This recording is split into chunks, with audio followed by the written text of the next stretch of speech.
Hey guys, welcome back to my YouTube channel. So guys, आज के इस video में मैं आज डिस्कस करेंगे हम कि फायरबेस सिक्योरिटी रूल्स को आप कैसे इंप्लीमेंट कर सकते हो अपने फायरबेस प्रोजेक्ट, फायरबेस डाटाबेस में।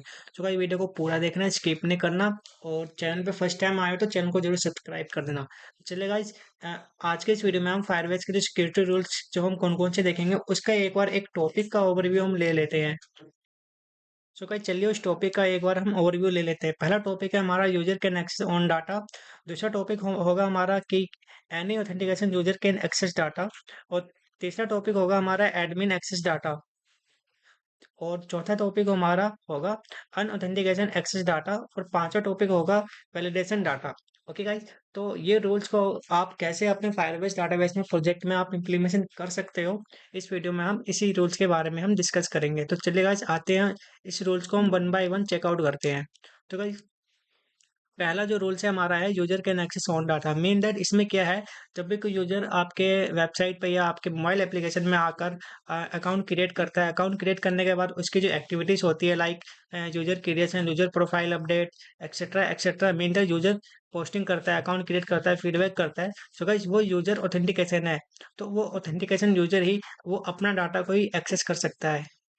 सो गाइस, इस रूल्स को इम्प्लीमेंट करने के लिए मैं आपको ये बता दूं कि ये रूल्स कैसा है। पहले आपको यहाँ पे रूल्स बाय डिफॉल्ट आपको लिखा ही रहता है। तो उसके बाद आपको ये वाला जो रूल्स है, ये वाला जो पॉइंट है, ये आपको डिफाइन करना होता है कि इस रूल्स का मतलब क्या है कि यूजर अपना ही डाटा को वो एक्सेस कर पाएगा। ये यूजर वर्ड क्या है? यूजर वर्ड की जगह यहाँ पे कोई अदर वर्ड भी हो सकता है, लाइक पब्लिक है, लाइक अदर वर्ड हो सकता है, लाइक मोबाइल या एक्सेट्रा एक्सेट्रा। फॉर एग्जाम्पल मैं दिखा देता हूँ आपको।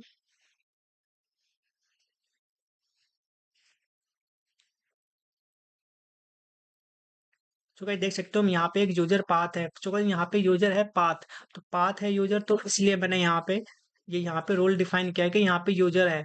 तो यहाँ पे यूजर तो मीन दैट यहाँ पे जो नेम वर्ड होगा वही वर्ड आपका यहाँ पे भी होना चाहिए। तो इसमें क्या है कि ये वर्ड है, उसके बाद क्या यूजर की सारी आईडी है। तो तो यहाँ पे देख सकते हो यूजर की आईडी है। तो उसके बाद क्या है, यूजर की जब हम एक इसको एक्सपेंड करते हैं तो यहाँ पे इसका सारा डाटा आ जाता है। तो मीन दैट इस यूजर का जितना भी डाटा है वो खुद रीड कर सकता है, राइट कर सकता है। तो मीन दैट यहाँ पे देख, तो यहाँ पे ये रूल्स लगा हुआ है, ये रूल्स लगा है कि रीड का राइट है। फर्स्ट रीड का जो है कि मीन ऑथेंटिकेशन जो का जो यूआईडी है वो इससे मैच करना चाहिए, तभी वो इसके डाटा को रीड कर सकता है। और सेकंड सेकंड जो राइट वाला ऑप्शन है सेम है कि ऑथेंटिकेशन का जो यूआई है जो इससे मैच करना चाहिए ये वाला, तो ही वो इस डाटा को राइट कर सकता है। ओके गाइज, सो गाइज ये रूल हो सकता है आप समझ गए होंगे। सो गाइज, हम चलते हैं अगले रूल्स की ओर।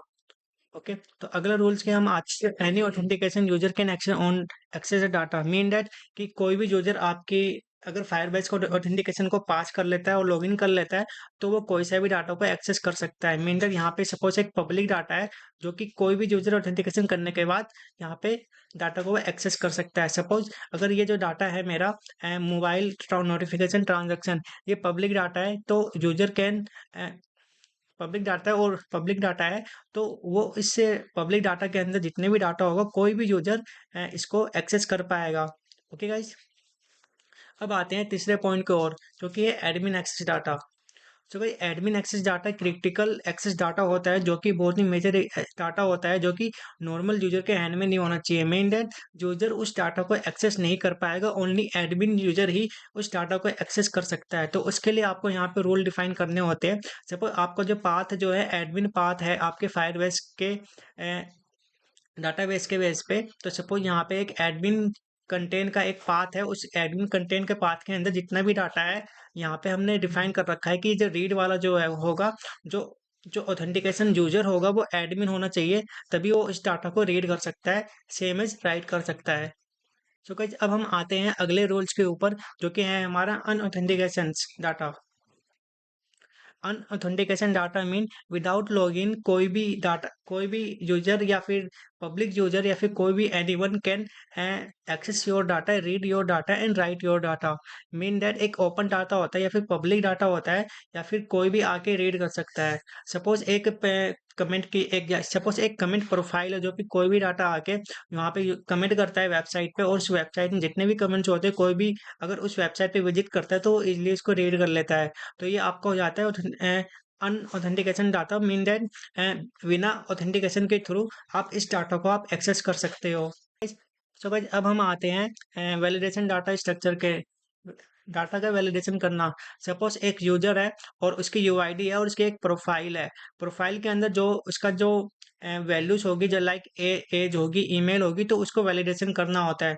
तो उसको वैलिडेशन करने के लिए हमने यहाँ पे ये वैलिडेशन कुछ में कोड लिखे हैं जिसके थ्रू वो वैलिडेट करता है। तो यहाँ पे आपको वैलिडेट वर्ड लिखना ऑलवेज कंपलसरी है, जो कि वैलिडेशन करता है कि ये जो डाटा आ रहा है या फिर रीड हो रहा है या फिर राइट हो रहा है, ये जो डाटा है एक्चुअल वैलिडेशन है या नहीं।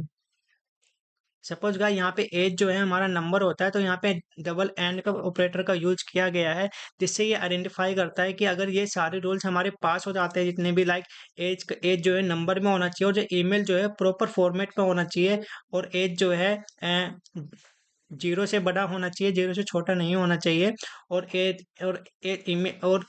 ईमेल के अंदर में @ सिंबल होना चाहिए। तो भाई अगर ये सारे जो रूल्स लिखे हैं, अगर वो सारे ट्रू होते हैं, तो ये ट्रू रिटर्न कर देता है। और ट्रू रिटर्न होने के बाद हमारा जो डाटा जो है वैलिडेशन हो जाता है, तो हमारा डाटा जो है रीड कर सकता है और राइट कर सकता है। सो गाइज अब आप समझ सके हो सारे रूल्स को, फायरबेस सिक्योरिटी रूल्स को, जो कि इंपॉर्टेंट रूल होते हैं फायरबेस डाटाबेस में आपको डिफाइन करना होता है। तो गाइज अब हम आते हैं प्रैक्टिकल लाइव में कि आप कैसे आप इसको इम्प्लीमेशन कर सकते हो लाइव प्रोजेक्ट पे। मैं आपको डेमो दिखाऊंगा। मैंने एक प्रोजेक्ट बना रखा है जो कि नाम है इंस्टेंट नोटिफायर। तो उस पर आप इसको, इस रूल्स को कैसे आप इम्प्लीमेशन कर सकते हो, कर मीन इम्प्लीमेशन मैंने जो किया है, किस टाइप से किया है और किस टाइप से मैंने रूल्स को डिफाइन किया है, ताकि आपको एक आइडिया मिल जाए इस लाइव प्रैक्टिकल से कि आप अपने डाटाबेस में अपने अकॉर्डिंग आप किस टाइप का रूल्स आपको क्रिएट करना है। सो गाइस जो इम्पोर्टेंट रूल्स है, जो यूजली हमेशा यूज होते हैं, वो मैंने यहाँ पे डिस्कस कर दिया है। तो सिंपली अब मैं आता हूँ अपने डाटाबेस के प्रोजेक्ट के अकॉर्डिंग। मैंने जो रूल्स मैंने डिफाइन किए हैं वो मैं आपको एक बार समझा देता हूँ, ताकि आपको एक आइडिया मिल जाए कि आपको किस टाइप से रूल्स आपको अपने डाटाबेस के प्रोजेक्ट में आपको रूल्स को डिफाइन करना है। सो गाइस यहाँ पे आप देख सकते हो, यहाँ पे 4 डाटा टाइप है, जो कि मोबाइल है, नोटिफिकेशन है, ट्रांजैक्शन है, यूजर्स है। तो गाइज मैंने यहाँ पे जो रूल्स मैंने किस टाइप से डिफाइन किया है, मैं आपको दिखाता हूँ। तो गाइज सबसे पहला रूल जो है मैंने डिफाइन कर रखा है ट्रांजैक्शन के ऊपर। मीन दैट जो हमारा ट्रांजैक्शन है, ओके, इस ट्रांजैक्शन में कोई भी बंदा आके डाटा, मतलब कोई भी आके और वो मीन वो ऑथेंटिकेशन होना जरूरी है उसका। मीन दैट वो यूजर हो या फिर एडमिन हो, वो कोई भी आके नोट इस ट्रांजैक्शन के डाटाबेस को रीड कर सकता है और राइट कर सकता है। तो यहाँ पे देख सकते हो, यहाँ पे रीड लिखा है और यहाँ पे authentication not null. Mean that authentication होना जरूरी है, तो ही इस डाटा को, डाटाबेस पाथ को वो रीड कर सकता है, राइट कर सकता है। अब गाइज हम आते हैं अपने अगले अगले रूल्स के ऊपर। तो आप यहाँ पे देख सकते हो, मैंने यहाँ पे डाटा टाइप चूज किया है। यहाँ पे मैंने डाटा टाइप क्यों चूज किया है ये मैं आपको बताता हूँ। सपोज यहाँ पे एक मोबाइल है, ओके, नोटिफिकेशन है और यूजर्स है। तो मैं चाहता हूँ कि अगर यूजर, कोई भी जो न्यू यूजर हम अगर रजिस्टर्ड होता है, तो उसका एक मोबाइल भी क्रिएट होगा। तो मोबाइल के अंदर तो मोबाइल भी क्रिएट होगा।